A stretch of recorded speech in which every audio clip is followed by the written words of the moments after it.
Aula Abierta, tu espacio de Rededuca donde aprenderás, inspirarás y enseñarás.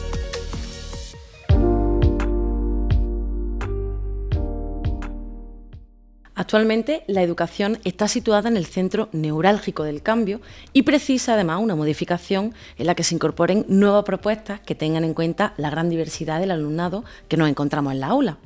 Nuestro sistema educativo clama además por una nueva organización de la formación continua en la que se aprenda a mirar desde otra perspectiva y de otra manera.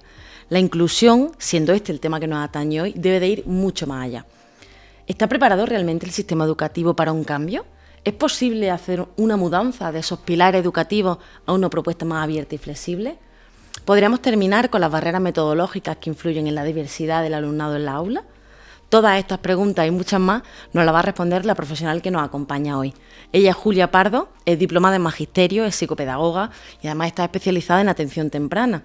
Tenemos la gran suerte de contar con ella, que además es docente y parte del departamento de orientación de un cole internacional bilingüe. Además de todo esto, también es doctoranda en Ciencia de Educación. Por lo que, bienvenida Julia, es un placer tenerte hoy con nosotros. Y antes de nada, cuéntanos un poco qué investigación es la que estás realizando con tu doctorado, que además también influye, ¿no? y tiene relevancia con el tema que hoy comentamos. Bueno, muchas gracias por la acogida. Y estoy realizando el doctorado en Educación. La investigación se centra en la competencia, la historia y la realidad educativa. Abarca una propuesta metodológica diferente a la actual en el sistema educativo y una serie de líneas metodológicas en cuanto al canon literario, al papel de la mujer en la literatura, la atención a la diversidad, entre otras muchas. Genial. Bueno, como he dicho antes, es un verdadero placer tenerte aquí con nosotros, así que vamos a dar comienzo al tema que nos atañe hoy, que es la educación inclusiva. Entonces, antes de nada, vamos a contextualizar, si te parece un poco esto. ¿Qué se entiende o qué entendemos por educación inclusiva? La educación inclusiva ha sido una evolución durante todos estos años en base a la observación y la investigación de las características y tipos de alumnado. Es un paradigma de apoyo de tal manera que se cubren las necesidades de todo tipo de alumnado, no solamente aquellos que tienen una dificultad. Y por otra parte, además de cubrir esas necesidades, se potencian aquellas habilidades o aquellas capacidades que están desarrolladas. Y de esa manera se pueda favorecer el aprendizaje con mayor éxito. Aparte, la educación inclusiva tiene un principio de integración y un principio de inclusión, de manera que aceptemos la diversidad y la acojamos para cubrir esas necesidades y dar los apoyos necesarios para que todo el tipo de alumnado abarque el currículum de manera satisfactoria. Claro, y todo esto que nos comenta, entendemos que hay centros, ¿no?, que son centros inclusivos que abarcan todo este tipo de cosas. Entonces, ¿cuáles son las características, ¿no?, que debe de tener un centro para que se considere como centro inclusivo como tal? Pues las principales características es que tenga un principio de equidad, de comprensión en cuanto al tipo de alumnado, sobre todo observar el entorno, ver las características específicas que presentan y hacer una concienciación de saber que hay una variedad de alumnado muy grande, que no todos pueden alcanzar el currículum de la misma manera. Era un poco la ideología que había antiguamente, ¿no? Pues el currículum es de esta forma y los 25 alumnos que tenemos en clase lo tienen que alcanzar de igual manera. Entonces, se han incluido nuevas metodologías, entender las circunstancias de cada alumno con esas características para darle unos apoyos necesarios y que no todos aprenden desde la misma ruta metodológica, sino que hay una diferenciación y que haya sobre todo una acogida y unos vínculos hacia ese alumnado para realizar un acompañamiento, ¿no?, y conseguir que de cara al colegio, el equipo docente, la familia, haya una unión y que se trabaje desde la misma perspectiva para conseguir que el alumnado salga adelante. Claro, realmente los centros que son centros inclusivos se preocupan por todo el alumnado, tengan o no esa necesidad educativa, entonces entendemos. Exactamente. Lo único que muchas veces nos encontramos que por tema de formación, de tiempo, de inversión económica incluso, hay muchos profesores que no llegan y quieren pero no pueden por falta de recursos. Entonces también nos encontramos que la ratio es bastante alta, que no se puede personalizar la educación. Además, el currículum aprieta y muchas veces no lo alcanzamos por falta de, como comentaba, de recursos. Entonces, son centros que normalmente todos tienen que tener unas características de cubrir el alumnado con necesidades educativas especiales, pero que en muchas ocasiones pues, las circunstancias, ¿no?, dentro del aula hace que no lo podamos abarcar. Entonces se están incluyendo metodologías como el DUA, que hablaremos de ello, metodologías también más inclusivas, de adaptación de recursos metodológicos y bueno, y todo lo que son las adaptaciones curriculares cuando son necesarias, ¿no? Entonces, bueno, en general, un colegio inclusivo debe de tener principios de equidad, de respeto, de comprensión, de una educación en la que haya cabida para todo tipo de alumnado y que se base sobre todo pues por ejemplo, en los Objetivos de Desarrollo Sostenible, como es el Objetivo 4, que habla precisamente de una educación equitativa para todos. Genial. ¿Y todo esto se trabaja dentro del aula o se trabaja fuera del aula, como entendemos, ¿no? Hasta ahora que tienen pues horas con el pedagogo o la pedagoga que los saca fuera del aula para darle ese apoyo, o en la escuela inclusiva es dentro del aula. Claro, por normativa tiene que ser dentro del aula, lo que es el apoyo pedagógico de refuerzo educativo o puede ser, por ejemplo, de reeducación del lenguaje. Desde el Departamento de Orientación de los Colegios se debe de hacer dentro del aula. Y el seguimiento diario es ya una acción tutorial, ¿no? Lo realiza la tutora o el tutor y hay un seguimiento y hay unos apoyos también. A nivel de normativa, como comentaba, tiene que ser dentro del aula porque se favorece esa inclusión con los demás compañeros y ese seguimiento directo de los contenidos que se trabajan. Pero muchas veces encontramos circunstancias en los colegios en los que necesitan un apoyo de requisitos básicos, como pueden ser de las lenguas instrumentales, y no se puede abarcar en una clase. Entonces, hay muchos colegios que proponen hacer algún taller de refuerzo educativo, algún taller de inteligencia emocional o de lenguaje para trabajar conciencia fonológica de manera más específica. Entonces, pues sí pueden coger a un pequeño grupo de 3-4 alumnos y trabajar a lo mejor 45 minutos fuera, pero por normativa tiene que ser dentro para que se favorezca esa inclusión y no haya una diferenciación en alumnos que siguen de manera ordinaria al currículum y alumnos que no, porque tienen una dificultad de aprendizaje y tienen que salir, ¿no? Estupendo. Entonces la coordinación entendemos que del profesorado es no solo fundamental, sino muy intensa, ¿no? Que esa coordinación tiene que ser muy importante. Además, con esto yo creo que podemos ver que la educación inclusiva no es algo que sea solo tarea del docente como tal, ¿no? Sino que debe de participar todo lo que es la comunidad educativa. Con esto, porque además abarca no solo lo que es el trabajo con el alumno en sí, ¿no?, sino que abarca muchas más cosas. Entonces, teniendo más claro qué es la educación inclusiva y cuáles son las características que tiene que cumplir un centro para ser inclusivo, ¿crees que se ha avanzado hoy en día a la hora de cubrir las necesidades de todo el alumnado dentro del aula? Sí, ha habido un avance bastante notorio porque el equipo docente está más formado. Sobre todo estamos viendo en la oferta universitaria que cada vez se proponen más estudios específicos como pueden ser máster o posgrado, en los que se abarca la atención a la diversidad, el alumnado NEAE, todo lo que es el tema de discapacidad, de trastorno, y encontramos que el alumnado que está realizando esas formaciones son profesores en activo, con lo cual es una alegría ver que hay muchos profesores que quieren reciclarse, que quieren avanzar y sobre todo comprender que el alumnado que hay hoy en día es muy diverso y es muy diferente y que encuentra características que tienes que cubrir en tu aula y que como no sea por ti, por la formación, por los recursos que tú quieras crear, no vas a poder llegar a ello.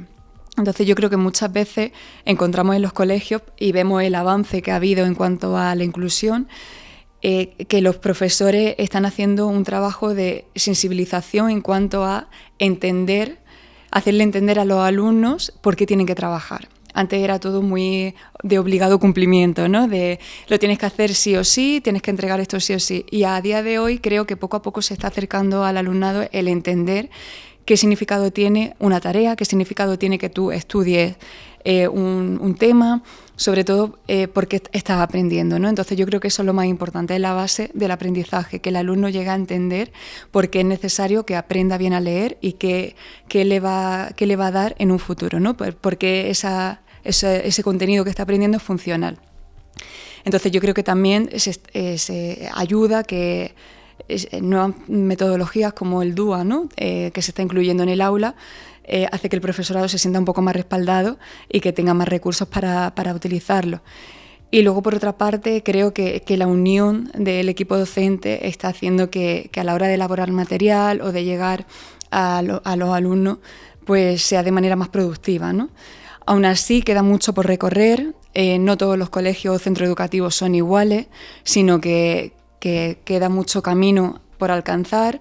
Las nuevas tecnologías también han influido porque han tenido aspectos positivos, como es un avance a nivel de contenido, de acceso a los contenidos, acceso a las tareas, por ejemplo, pero ha tenido también aspectos muy negativos, como es, por ejemplo, que se reduzca el tiempo de lectura, la utilización del papel, la adicción a las pantallas.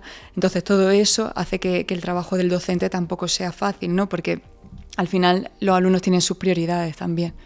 Que no son coincidentes muchas veces con la del docente, Exacto. ¿no? Ahora hablaremos más adelante del DUA, ¿no? que me parece un tema muy interesante, y también sobre las siglas estas que has comentado de NEE y NEAE. Pero antes de nada creo que debemos de hacer un parón, porque mucha gente puede pensar, muy bien, Julia, pero si hablamos de educación o si hablamos de integración de estas personas, esto se lleva haciendo años, ¿no? Entonces, ¿realmente es lo mismo la integración que la educación inclusiva como tal? Van de la mano.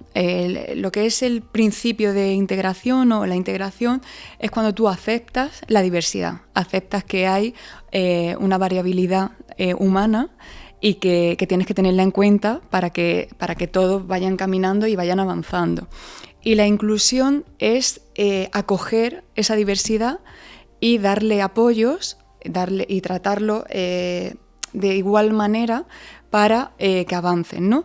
Cuando digo tratarlos de igual manera me refiero a que entendamos que todos los alumnos merecen una educación de igual manera, pero que los medios para llegar a ella tienen que ser diferentes.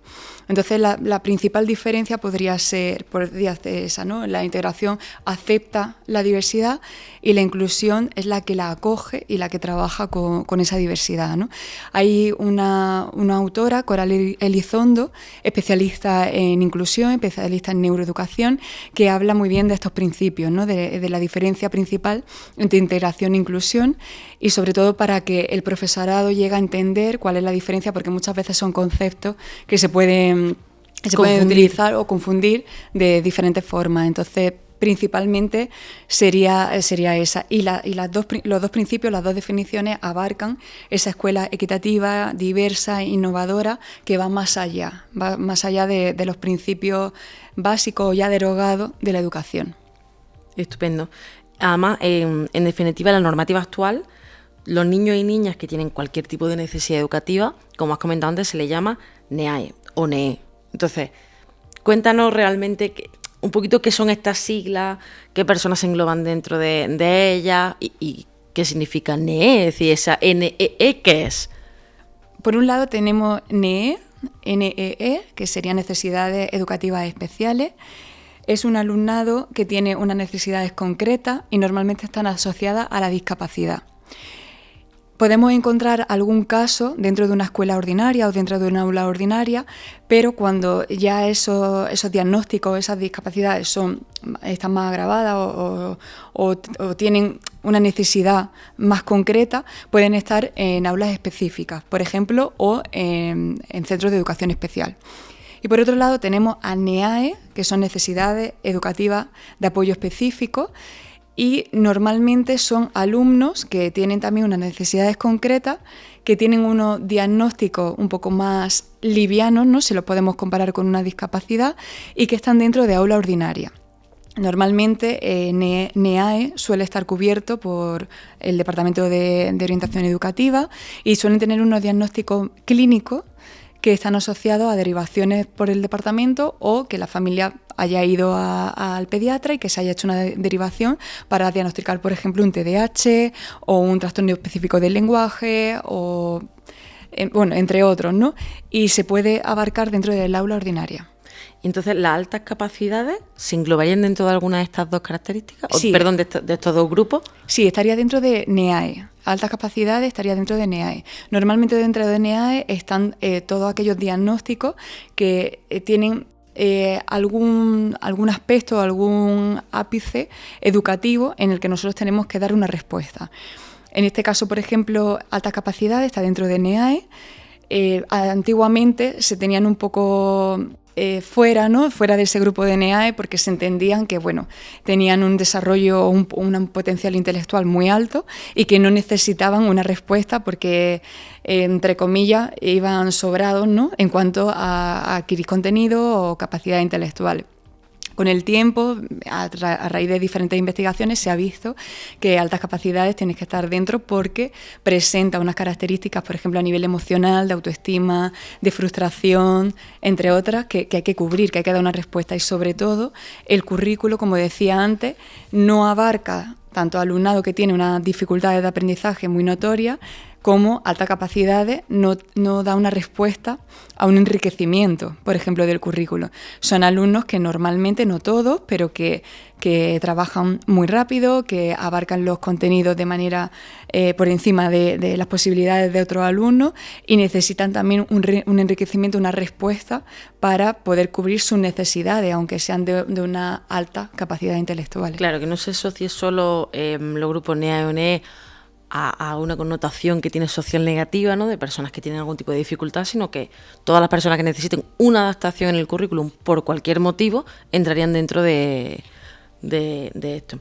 Genial. No sé si nos puedes poner, Julia, algún ejemplo, como tú además trabajas con todo esto, creo que sería súper interesante que nos pusiera algún ejemplo de alguna intervención que haya hecho tu práctica, ¿no?, con algún alumno con NEE, para que nos quede también más claro y se vea reflejado qué papel tiene, en este caso, el Departamento de Orientación en todo esto.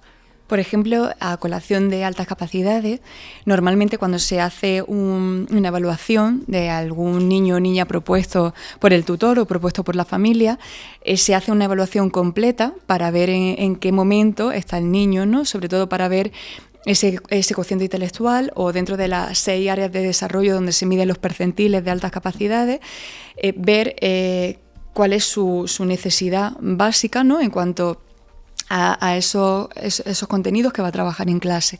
Entonces, normalmente hay un diagnóstico en el que se ve, pues, si es precocidad intelectual, superdotación, sobredotación, y se mira también si hay algún talento, ¿no?, si destaca en un talento matemático, en un talento académico, talento verbal. Una vez que se hace todo esto, la manera práctica en la que nosotros podemos dar respuesta a este tipo de alumnado es dentro del aula. Se hace una coordinación directa con el tutor o la tutora, y se crea un programa de enriquecimiento. Ese programa de enriquecimiento abarca las áreas que están adaptadas. Están adaptadas porque necesita un enriquecimiento, se necesita no ampliación, que se suele confundir mucho, porque no se amplía el currículum, ya que son niños y niñas que no lo necesitan, sino que se enriquece el contenido que está trabajando. Por ejemplo, puede ser si como contenido trabaja la poesía de Federico García Lorca y lo que quiere es, pues, conocer un poco más sobre la poesía de manera específica. Trabajar el enriquecimiento con ese tipo de alumnado podría ser hacer un trabajo en Canva sobre la biografía de Federico García Lorca, sobre la biografía del autor, incluso irme un poquito más allá.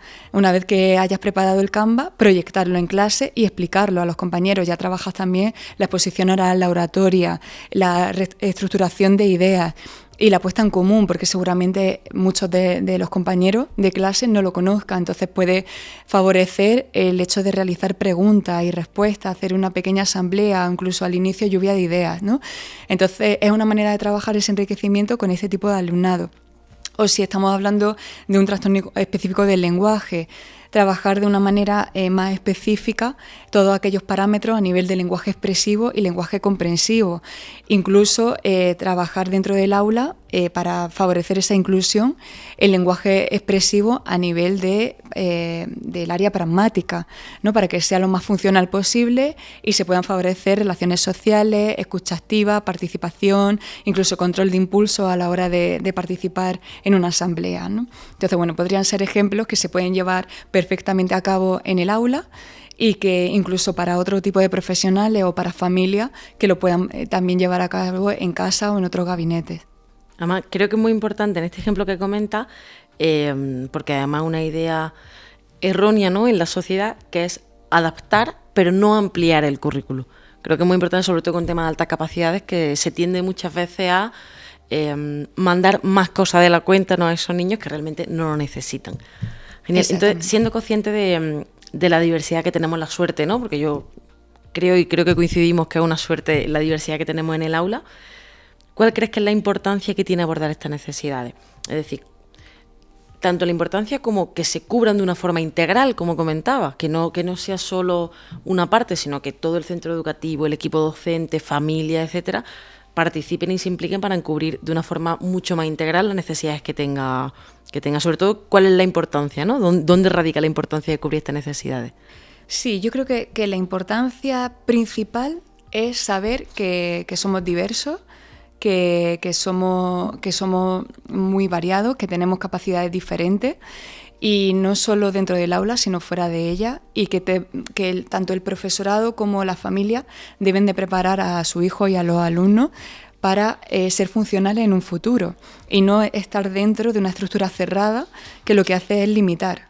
Entonces yo creo que esa importancia de cubrir necesidades es abrir la mente, abrir la posibilidad de dar diferentes apoyos y sobre todo comprender la diversidad y no encajar en una caja cerrada, por así decirlo. Totalmente. Exactamente, que lo que hace es que limita y no nos deja ser libres en cuanto a pensamiento, acción y futuro, ¿no? Por así decirlo. Entonces, yo creo que cuando estamos presionados a encajar, es cuando nos sentimos pues más observados, más limitados y no somos libres para explorar, por ejemplo. Entonces yo creo que el cubrir las necesidades hace que podamos sacar y potenciar habilidades, capacidades, conocimientos que encontramos en los alumnos y que a lo mejor por esa limitación que queremos imponer no las vemos, ¿no? Entonces yo creo que el darle acceso al currículum y darle acceso a la vida en general, ¿no? Y al entorno de diferentes vías es lo importante, ¿no? En la educación. Claro, todo lo que estamos comentando debe de estar regido, ¿no? Entiendo, por un marco teórico y legislativo, ¿no? Que además avale todas las actuaciones que toma el profesorado, como has comentado al principio, ¿no? Que esto no es solo lo que nos apetezca a los profesionales, sino que esto tiene que estar regido, ¿no? por una normativa. Hace un tiempo, además lo has comentado al principio de la conversación, que se está hablando de diseño universal de aprendizaje, ¿no? De DUA, que además, si no me equivoco, está dentro de lo que es la Agenda 2030 del Ministerio de Educación. Entonces, si nos puede hablar de este DUA, creo que es una parte súper importante y muy interesante de la metodología de aprendizaje. Entonces, cuéntanos, ¿qué es el diseño universal de aprendizaje? Bueno, pues como hemos comentado al principio, así de pasada, ¿no? El DUA es Diseño Universal de Aprendizaje, está ya dentro de la LOMLOE, la actual Ley de Educación. Se remonta a los años 70 y el origen viene de la arquitectura. Digamos que el objetivo principal dentro de la arquitectura era atender a las distintas necesidades a nivel de acceso y de comunicación. De pronto, el Centro de Tecnología Especial Aplicada, el CAST de Estados Unidos, empieza a hacer diferentes investigaciones sobre lo que es la variabilidad de la humanidad, de las diferentes necesidades que hay, las características que presenta el ser humano, y empiezan a detectar que esa variabilidad hace que tengan diferentes necesidades, ¿no? Como comentábamos al inicio, y se empieza a hacer una reforma de los cimientos resquebrajados que dan pie a esas dificultades de aprendizaje en un futuro, ¿no? Entonces se analizaron diferentes aspectos, diferentes puntos, y se empezó a diseñar una metodología diferente con este nombre, Diseño Universal de Aprendizaje. Poco a poco, muchos profesionales y muchos centros han empezado a experimentar, han empezado a utilizarla, pero no es hasta la LOMLOE cuando se pone en mesa y se incluye dentro de lo que es el currículo educativo y se empiezan a dar diferentes recursos para el profesorado. Algunos autores y especialistas en educación, como es Antonio Márquez, crean la rueda del DUA, actualizada a día de hoy, donde se pueden encontrar las diferentes vías y diferentes rutas para trabajarla. El DUA es una metodología que tiene diferentes redes, tiene 3 redes, que son afectivo, reconocimiento y estrategia, y dentro de esas redes hay 3 principios. Los principios son el de compromiso, el de representación y el de acción y expresión.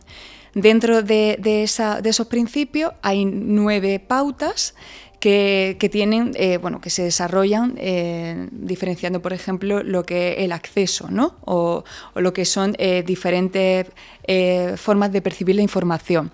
Dentro de esos 9 principios encontramos muchas aplicaciones y recursos que están accesibles para el profesorado y que lo pueden utilizar para que el alumnado pueda acceder a ese currículum. Una de las cosas más interesantes del DUA es que dentro de un mismo contenido podemos hacerlo llegar al alumnado de diferentes vías, ¿no? Nosotros ya hemos observado y se han visto en diferentes artículos, diferentes investigaciones, que el alumnado no aprende desde los mismos métodos, ¿no? O sea, hay alumnado que aprende mejor con lo visual, hay alumnado que aprende mejor con lo auditivo. Entonces el DUA abarca todo esto. Como ejemplo práctico, se pueden llevar a cabo diferentes recursos materiales, diferentes recursos prácticos en el aula. Y una actividad que yo hice, que se puede poner en práctica con diferentes tipos de alumnado, fue un APS, un aprendizaje-servicio, de manera que se trabajara con alumnado de primaria, puede ser aplicado a cualquier nivel, pero lo importante es que nos centremos en saber qué le vamos a enseñar o qué objetivo tenemos con ese alumnado, ¿no?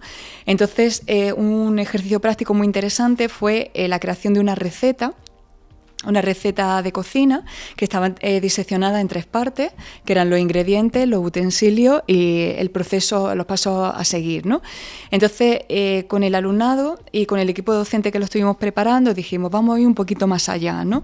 No vamos a hacérselo llegar solamente a un alumnado ordinario, ¿no? Dentro de una aula ordinaria, sino que vamos a intentar que sea un recurso de lectura fácil, que pueda llegar tanto a una comunidad con una discapacidad intelectual, como puede ser síndrome de Down, o que pueda llegar a una generación ya anciana dentro de una residencia de mayores, ¿no? Entonces, lo que creamos fue un material en el que esa receta se grabara en vídeo, se grabaran las manos, diseccionada, como decía antes, en 3 bloques.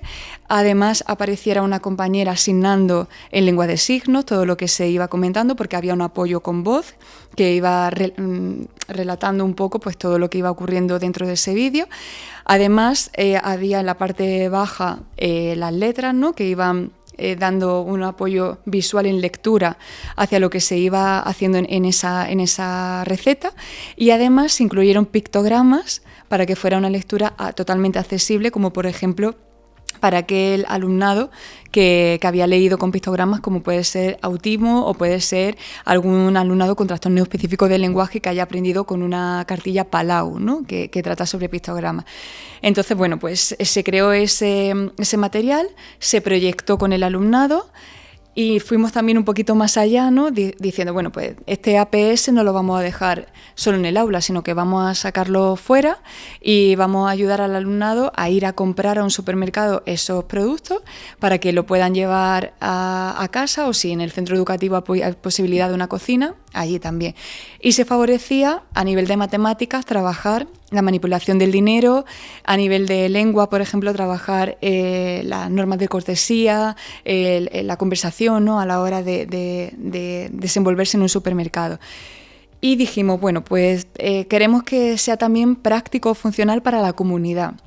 Y a raíz de eso creamos un díptico en el que se viera toda la información, y junto con ese vídeo totalmente inclusivo se llevó a una entidad de síndrome de Down para que lo pudieran poner en práctica unos alumnos de síndrome de Down entre unos 8 y 16 años de edad, y lo pudieran poner en práctica con esa lectura fácil, con ese apoyo visual, con ese apoyo auditivo, y trabajaran de igual manera una autonomía, una percepción de la realidad o de esas actividades básicas de la vida diaria, y además fuera totalmente accesible para cualquier tipo de ámbito o persona. Me resulta muy curioso porque al principio, ¿no?, de hablar del DUA, comentamos que hasta la LOMLOE no se ha legislado, por así decirlo, no se ha puesto en práctica, pero realmente sí se comenzó a usar, ¿no?, sin legislación. Entonces, el ejemplo que nos pone del aprendizaje, del APS, el aprendizaje y servicio, aparte de ser maravilloso, se puede extender, ¿no?, y aplicar a otros escalafones educativos. Es decir, no tiene por qué ser solo en primaria. Esto se puede aplicar en un instituto o incluso en bachillerato, si se puede adaptar un poquito esto a... Exactamente. La idea de un APS, por ejemplo, o un ABP, un aprendizaje basado en proyectos, siempre tienes que tener claro con qué tipo de nivel quieres trabajar, sobre todo para adecuar los contenidos, adecuar los materiales que vas a utilizar. Se puede utilizar en cualquier etapa de la vida educativa, o sea, desde infantil hasta bachillerato dentro de un centro educativo o incluso en centros específicos o entidades como puede ser síndrome de Down, síndrome de Williams, autismo. Se pueden realizar todo este tipo de actividades basadas en el DUA con un aprendizaje totalmente inclusivo y que son unos materiales de acceso a todo tipo de personas. Y puede ir más allá porque puede interactuar con otro tipo de comunidades, con otro tipo de personas y hacerlo más interesante, sobre todo hacerlo práctico, que entiendan los alumnos que lo que ellos hacen tienen una funcionalidad, que tienen un objetivo y que al final en la educación inclusiva no se lleve solo dentro de un aula ni dentro de un centro educativo, sino que se puede llevar a cabo en tu vida diaria. Entonces yo creo que por eso comentaba al principio que es muy importante hacer ese proceso de sensibilización hacia el alumnado, ¿no? Que lleguen a entender por qué ocurren las cosas, por qué es necesario aprender y por qué es necesaria una educación inclusiva, ¿no? Sobre todo para reducir esas diferencias o esas posibles situaciones a lo mejor de acoso escolar o de bullying y sobre todo entender que si hay una persona con discapacidad intelectual, ¿no? Que no es que sea diferente a nosotros, sino que todos somos diferentes y tenemos capacidades diversas, ¿no?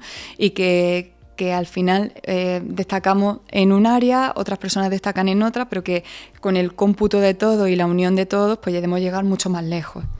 Creo que además esa frase final deberíamos de anotarla todos y todos los que estamos viendo esto, porque es muy importante. Además, yo creo que si hablamos de innovación, ¿no?, en la educación, el tema de que todo el alumnado pueda extrapolar todo lo que aprenden a su vida diaria y sensibilizarlos, como dice, de esa forma para el día de mañana, creo que es totalmente fundamental.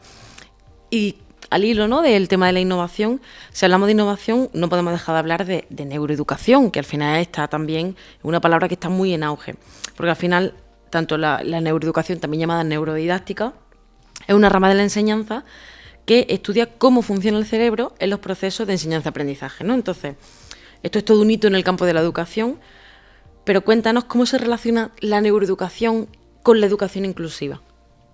La neuroeducación es muy importante y cada año está en auge, sobre todo por investigaciones que se han realizado.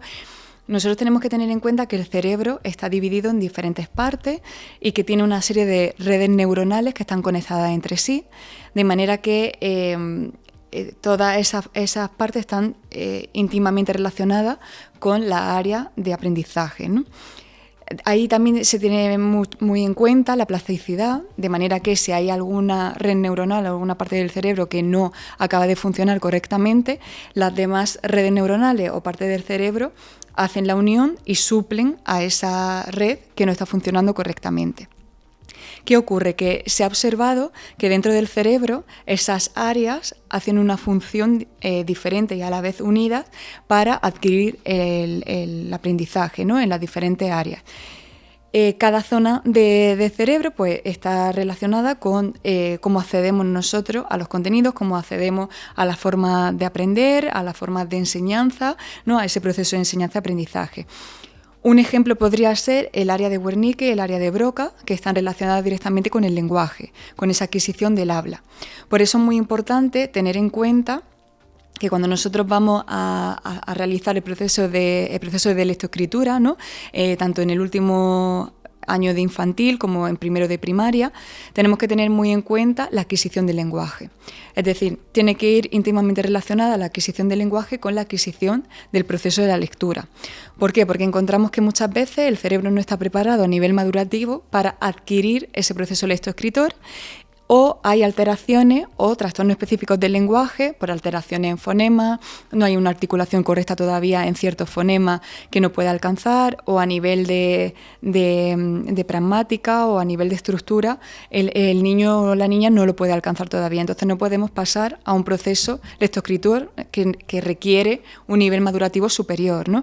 Entonces tiene que ir de la mano. Este sería un ejemplo para entender que ese desarrollo cerebral o ese desarrollo de esa área, Wernicke y Broca, por ejemplo, va relacionado con ese proceso de lectoescritura, que es un proceso didáctico. Por eso, como comentaba, neuroeducación, neurodidáctica van de la mano, ¿no? Están dentro del mismo entorno y hay que desarrollarla igual. Por eso también es muy importante tener en cuenta la evaluación. una evaluación precoz, no para poner una etiqueta. De hecho, yo considero que las etiquetas son necesarias para entender qué necesidad concreta hay que cubrir, ¿no?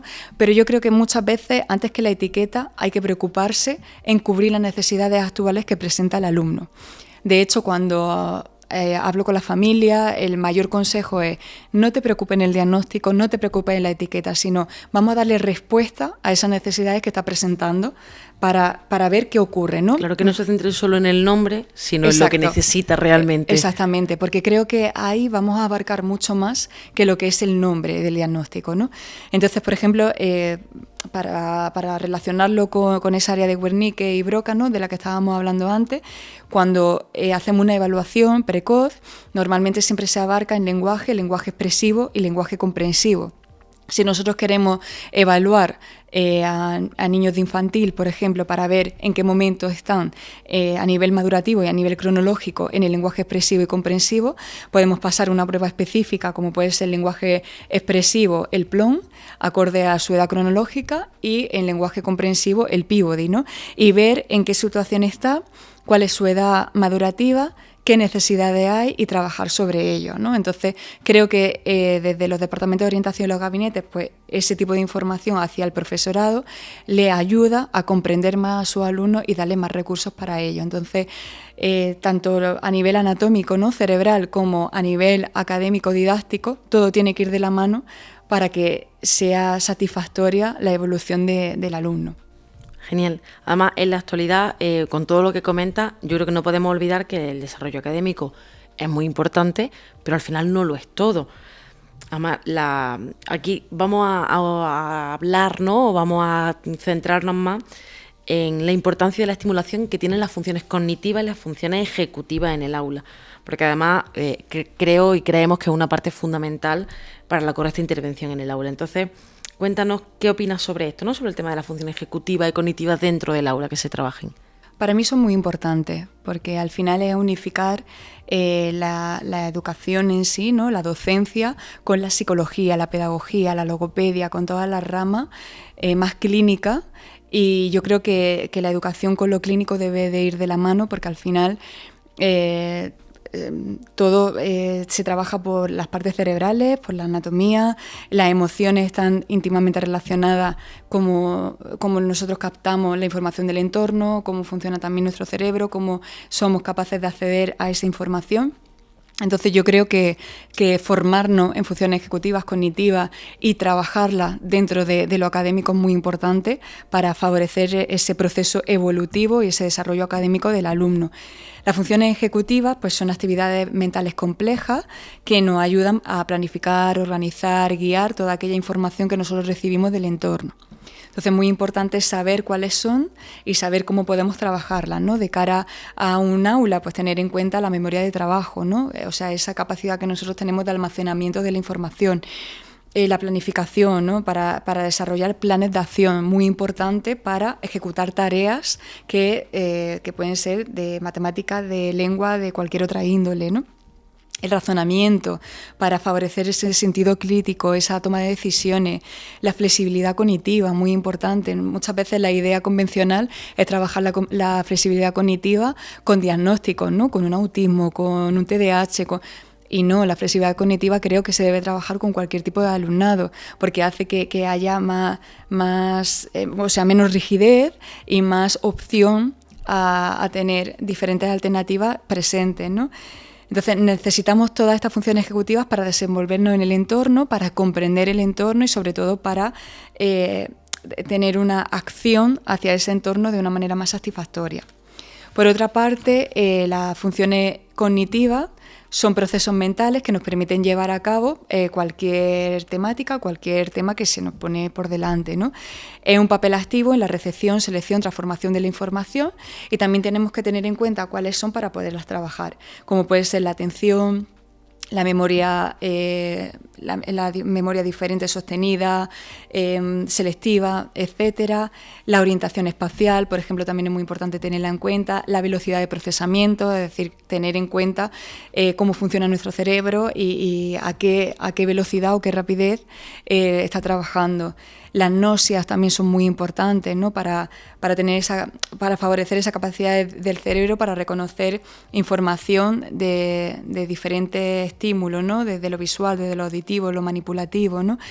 Entonces, todo esto es importante y el profesorado, yo creo, o cualquier tipo de profesional debe de conocerlo para saber cómo llegar a sus alumnos, para favorecer esa, muchas veces, rehabilitación cognitiva o esas habilidades cognitivas, que yo creo pues que tienen que ir muy de la mano y que actualmente en cursos de infantil se observa que muchas veces hay alumnado que entran dentro de un cajón desastre, porque no se le puede poner una etiqueta, no se le puede poner un diagnóstico, se sabe que hay algo y no se sabe el qué exactamente. Entonces creo que muchas veces el pararnos a pensar en esas funciones cognitivas y ejecutivas y tratarla, estimularla y trabajarla puede hacer que sea ese pase o esa transición hacia los contenidos académicos, ¿no? Para alcanzarlo. Sí, que no se centre solo en esperar a tener la etiqueta, ¿no? Como comentabas, para trabajarla, sino que ¿Y esto se trabaja solo con los alumnados con NE o en general para todo el alumnado se podrían trabajar las funciones? Se puede trabajar para todo tipo de alumnado. De hecho, yo recomiendo que se haga así, ¿no? Normalmente se centra siempre en un NE o en un NEAE, ¿no? Porque destacan tanto para una parte más de dificultad como una parte más de potencialidad, ¿no? Pero yo recomiendo siempre que se trabaje para todo tipo de alumnado, incluso para personas ya adultas, porque es necesario seguir alimentando el cerebro, favoreciendo esa atención, esa planificación, esa flexibilidad, ¿no? ¿Cuántas veces hemos ido a lo mejor de viaje o hemos ido a algún sitio, se han cambiado los planes y nos ha costado gestionar ese cambio y avanzar, ¿no? Entonces, considero que para todo tipo de personas es importante trabajarlo y sobre todo dentro de los colegios, aunque entiendo que todavía falta mucha formación, falta que haya talleres, por ejemplo, de inteligencia emocional, talleres de reeducación pedagógica o incluso una metodología en la que se trabaje esa parte más cognitiva, ¿no? Que considero que es muy importante. Al igual que a lo mejor en educación física podemos trabajar más los patrones motores o en lengua y literatura podemos trabajar más pues, lo que es esa oratoria, ese conocimiento de la lectura. Creo que debería haber no sé si asignatura o una parte de lo académico que estuviera centrado en lo cognitivo. Claro, no solo que que los profesionales se formaran después, ¿no? que está muy bien y además es maravilloso y estupendo y totalmente necesario, sino te refieres a que haya alguna asignatura dentro de lo que son los grados, las carreras universitarias que hacen. Sí, además de lo que es la formación básica para ese adulto, ¿no? Que luego va a ser docente, que va a ser psicólogo, pedagogo, también dentro de lo que es el currículum, ¿no? Que se favoreciera ese trabajo, ¿no? Que no muchas familias en muchísimas ocasiones tienen que buscar fuera, ¿no? En gabinetes, en centros específicos, esa estimulación cognitiva que todavía se conoce muy poco y que yo considero que va de la mano con lo académico, ¿no? Entonces, si se favorece o se alimenta esas partes, ¿no? Como puede ser la atención, la memoria, la velocidad de procesamiento, se hacen, de hecho hay muchas plataformas, como puede ser Neuronap o pueden ser de rehabilitación cognitiva, que se suele utilizar para adultos ya que se acercan a la vejez. Creo que sería muy productivo también para alumnos, ¿no? Y que incluso en casa las familias pudieran tener ese tipo de conocimiento para suplir muchas veces a el iPad, el teléfono, la televisión, ¿no? Y que se trabaje de una manera dinámica lo cognitivo. Con todo esto que nos comenta, todo el alumnado tiene que trabajar una serie de competencias, ¿no? Que son las que hemos hablado, de educación inclusiva, todo esto. Pero también se tiene que trabajar competencias emocionales, ¿no? Como la inteligencia emocional que las has comentado antes. Entonces, ¿qué opinas sobre la importancia que tiene la educación emocional en el aula? A día de hoy es súper importante, sobre todo porque hay que dar estrategias para identificar, gestionar y expresar emociones. Cada vez encontramos, sobre todo en situaciones como fue la pandemia, encontramos que el alumnado ha tenido muchas limitaciones a la hora de desarrollarse emocionalmente. En la pandemia, por ejemplo, hubo una limitación a la hora de ver los gestos de la cara con esa mascarilla. Hubo niños y niñas que pasaron mucho tiempo dentro de casa, no pudieron realizar relaciones sociales o desarrollarse en un entorno social con otro tipo de niños o con iguales o incluso con adultos. Entonces, cuando ocurren este tipo de cosas, cuando tenemos que parar y decir, la inteligencia emocional es una de las bases de todo y sobre todo favorecer esa responsabilidad afectiva, ¿no? En una era digital como la que estamos ahora, que todo es a través de la pantalla, que no hay un contacto físico en muchas ocasiones o ese apego, ¿no?, tan cercano, hace que el alumnado se esté volviendo un poquito más frío en muchísimas situaciones y que no sea capaz de sostener esas emociones o esa manera de expresar las emociones con otra persona, ¿no? No solo recae en el alumnado, recae también en el adulto, porque el adulto cada vez esa responsabilidad emocional, esa responsabilidad afectiva, la está dejando un poco más de lado, ¿no? Y no se hace responsable de lo que está ocurriendo, ¿no? Entonces yo creo que es muy importante trabajarla desde infantil, trabajar esa concienciación y esa capacidad de comprender y entender a las personas con las que nos rodeamos, porque al final somos seres sociales, vivimos en sociedad, tenemos que desarrollarnos de manera innata y adquirir unos patrones sociales correctos para poder evolucionar, ¿no?, y para poder avanzar. Es muy importante, por ejemplo, también en procesos como son la lectura, adquirir un proceso lectoescritor correcto y que nos ayude a esa inteligencia emocional, ¿no?, a esas emociones. Por ejemplo, un recurso muy interesante son los audiolibros. Los audiolibros, como cualquier otro material a nivel de lectura, favorece una escucha activa, una manera de escuchar conversación o escuchar una narración de una historia de una manera reposada, en la que vas poniendo un foco en aquellas palabras, en aquellas estructuras que te van comentando en esos audiolibros, y por otra parte eres capaz de ampliar vocabulario. Un niño o una niña, cuando amplía vocabulario, es capaz de tener un amplio recurso a la hora de poder expresar su idea, a la hora de poder expresar emociones, con lo cual si tienes más vocabulario, tienes más posibilidades y recursos para poner en palabras aquello que te está ocurriendo. Entonces es muy interesante de cara a un aula o de cara a una casa, ¿no?, un entorno familiar. Con lo cual la inteligencia emocional podría ser uno de los pilares básicos de la educación. Creo que también es muy interesante hacer una reestructuración de ese currículo en el cual se incluya cada vez más esos pilares de educación emocional y que haya una base en el respeto, la empatía, la comprensión hacia las personas. Claro, todo esto que comenta se aborda por parte de los equipos de orientación de los centros educativos. Y aparte de que me parece totalmente imprescindible lo que comenta, ¿cuál es la función de estos equipos realmente en el centro educativo? Los equipos de orientación, bueno, por norma general suele haber un departamento de orientación en los centros educativos en el que suele haber una orientadora, orientador, un pedagogo o pedagoga terapéutica y algún especialista más, ¿no? En los centros públicos va a depender un poco de la zona en la que esté ese colegio público, o también la distribución, ¿no? A lo mejor pues dentro del centro hay un profesional de audición y lenguaje y un profesional de pedagogía terapéutica, pero no hay un orientador, porque el orientador abarca diferentes colegios, diferentes centros educativos y va visitándolo, ¿no?, para a la hora de evaluar o diagnosticar. En los centros concertados y privados sí encontramos que tienen competencias propias para poder invertir en un departamento de orientación, sobre todo si es un centro grande o tiene diferentes clases, ¿no?, dentro de diferentes líneas dentro de los niveles. Entonces, por norma general, el Departamento de Orientación lo que suele hacer es detectar y acompañar, o sea, por una parte detectar al alumnado, ¿no?, que tiene o unas dificultades de aprendizaje o, como puede ser, altas capacidades, tiene unas necesidades de enriquecimiento.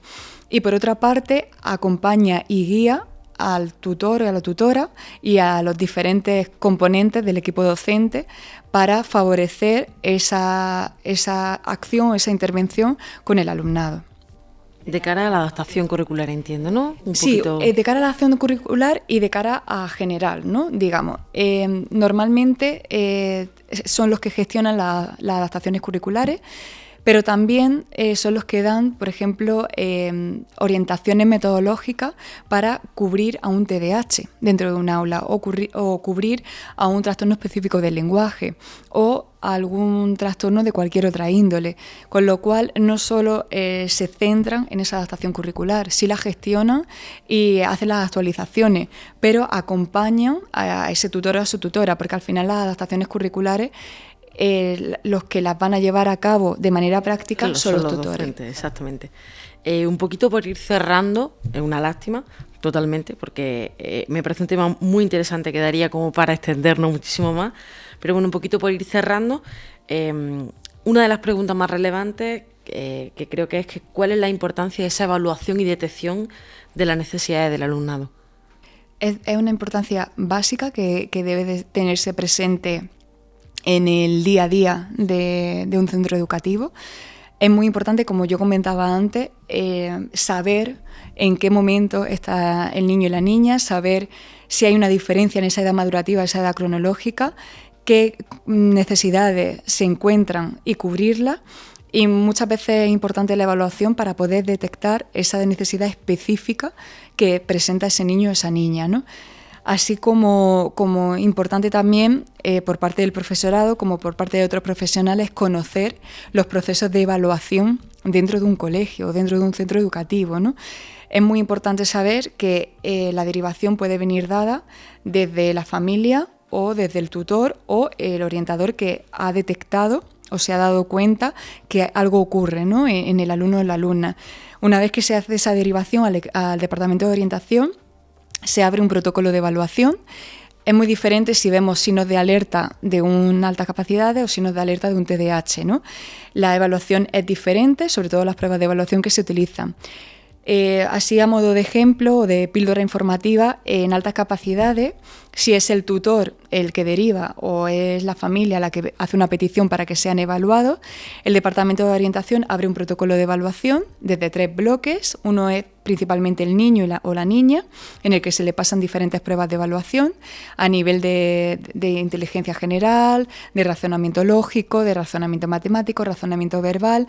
También se mide el autoestima, la ansiedad, la posible depresión, un cuestionario de intereses para saber en qué momento o qué prioridades tiene el niño o la niña.